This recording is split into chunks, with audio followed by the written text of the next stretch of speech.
When Jaafar, Jackson's uncle Michael, died, he was just 12 years old. It is thought that Michael Jackson, the renowned music superstar, went into cardiac arrest at home.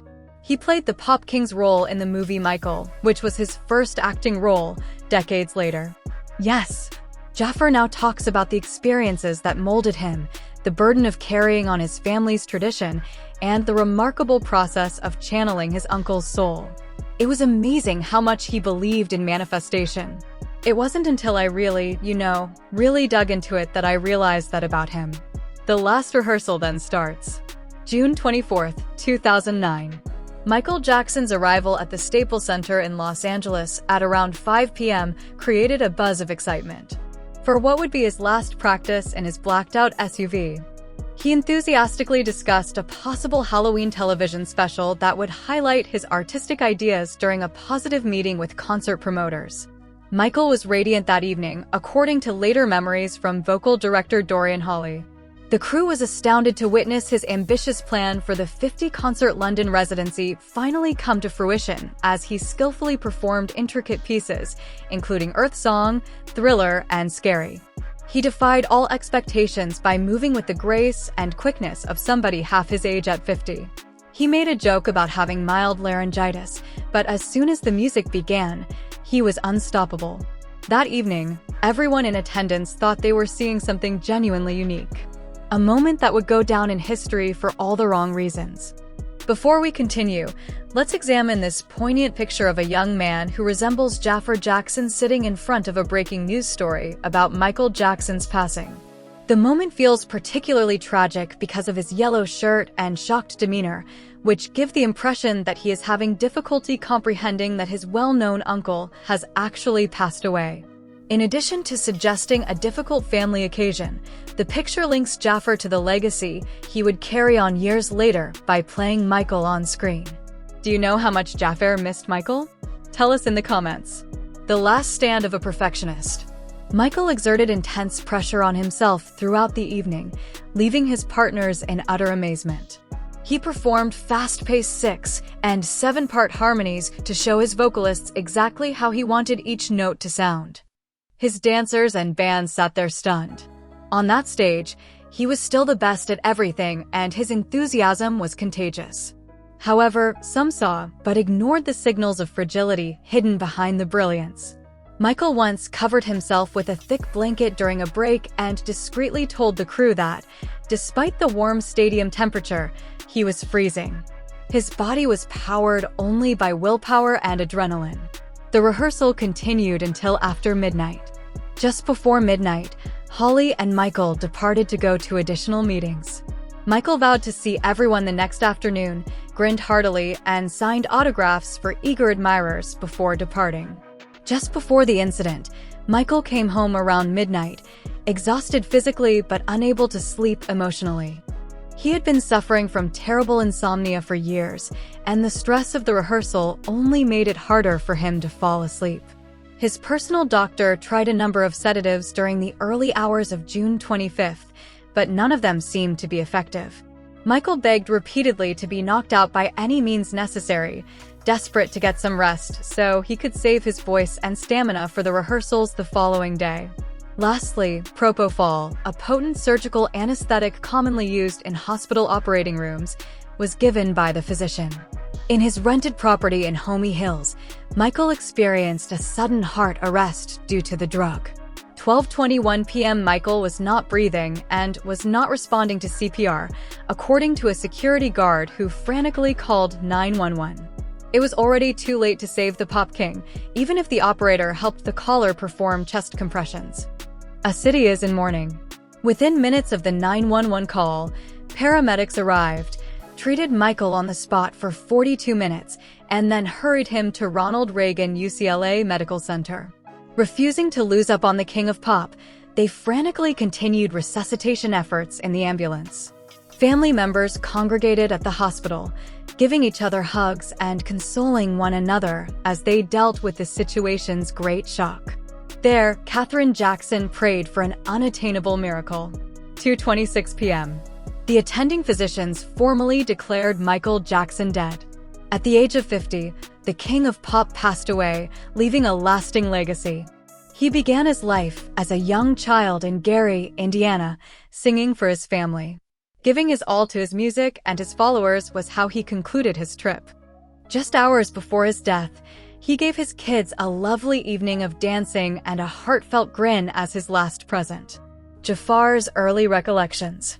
Born on July 25, 1996, Jaafar Jackson was nearly 13 when his uncle Michael unexpectedly died. Even though he was little at the time, Michael's recollections are still clear and very special to him. "I remember just growing up, and we would have family time," Jaafar said in interviews conducted years later. Belief in manifestation was incredible. I didn't realize that about him until I really dived into. On certain days, Michael would visit Havenhurst, where I grew up, and we would all gather together to play family game day. Michael would visit Havenhurst, where I grew up, and we would spend some days together. He talked warmly about the amazing times we had at Neverland Ranch, including playing hide-and-seek on the expansive grounds, eating as much candy as we could without getting caught, riding rides at amusement parks, and watching movies in the private theater. Away from the cameras and the spectators, Michael could just be an uncle at those events. Jaafar cherishes those priceless childhood recollections and frequently thinks back on them with appreciation. Taking the call. Jaafar never imagined himself as an actor, much less portraying his illustrious uncle in a motion picture. However, he realized he had a calling to pursue the biography of Michael when the chance presented itself.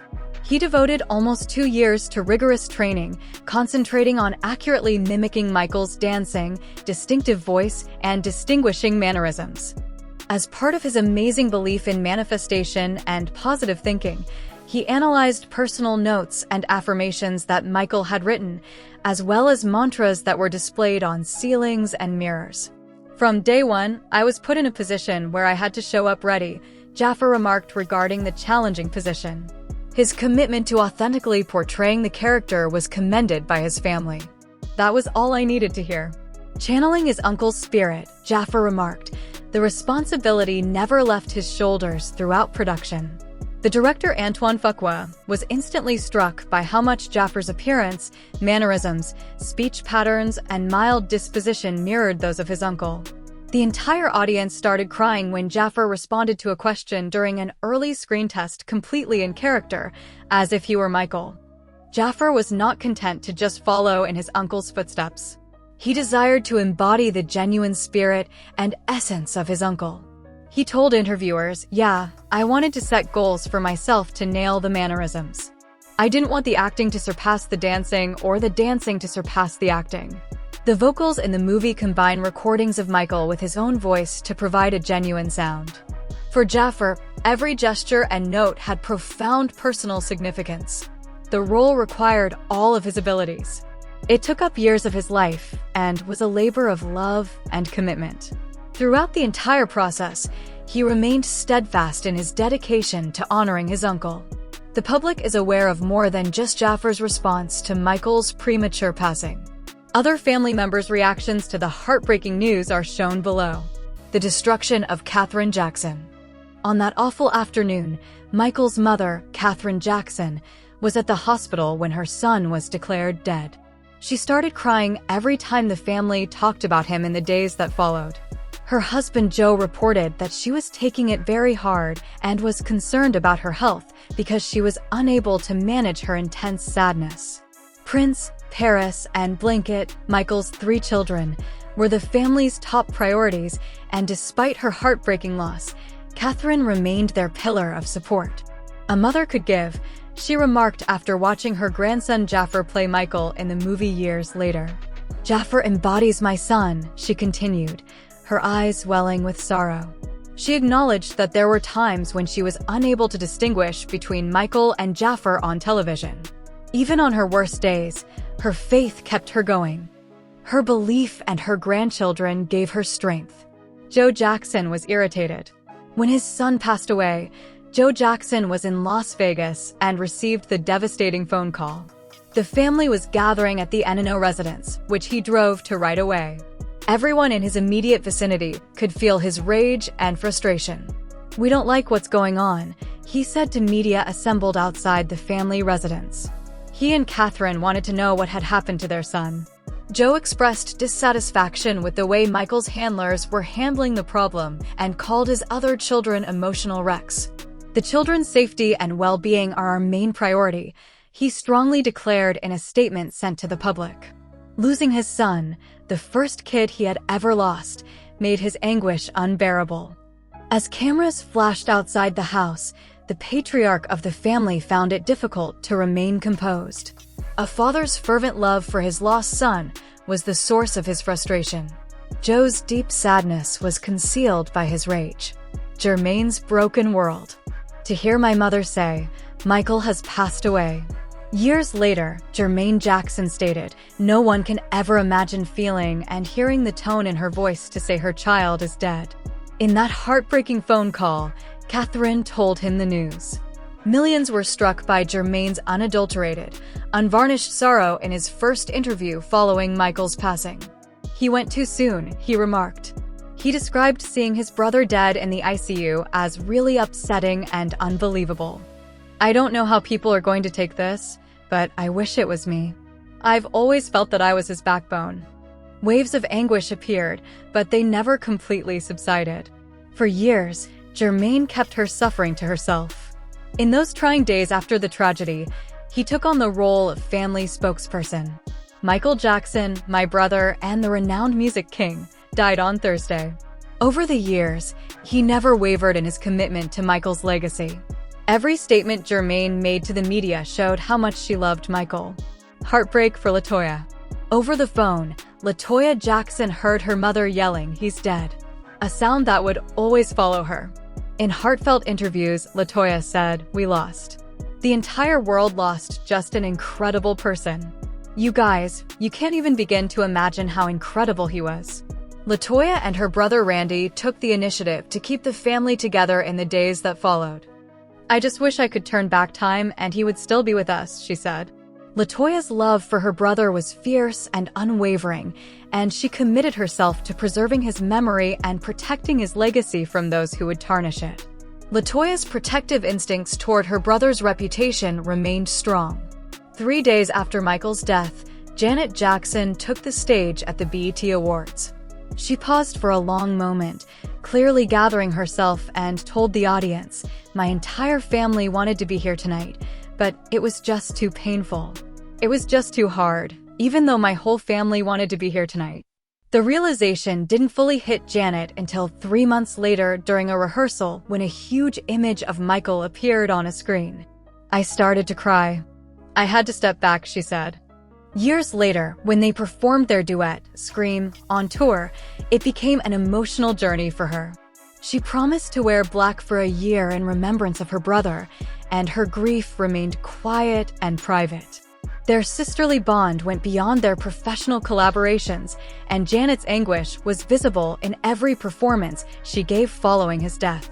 Tito Jackson said, "It seemed like my whole inner self melted when I learned about Michael's death. It was the worst feeling I have ever experienced in my entire life." He felt that the world had not been kind to Michael at all. She honored Michael through her music and her silence. The weight of losing her brother never left her.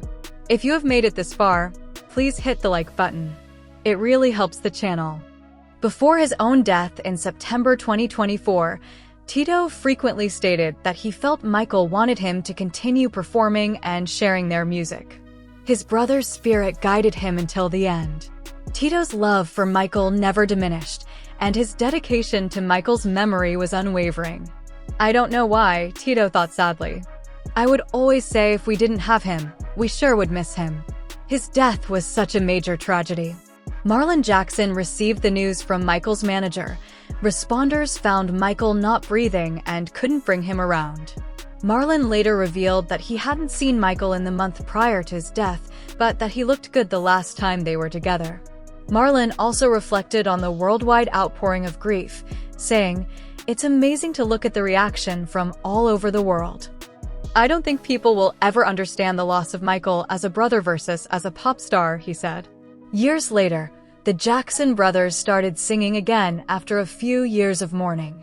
Marlon said his grief remained deeply personal. The public icon was secondary to the brother he had lost.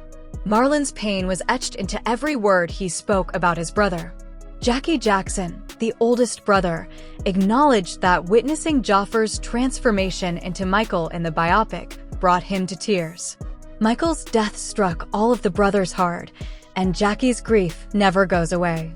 He and his brothers continued to perform in the years that followed, but they always felt Michael's presence on stage with them.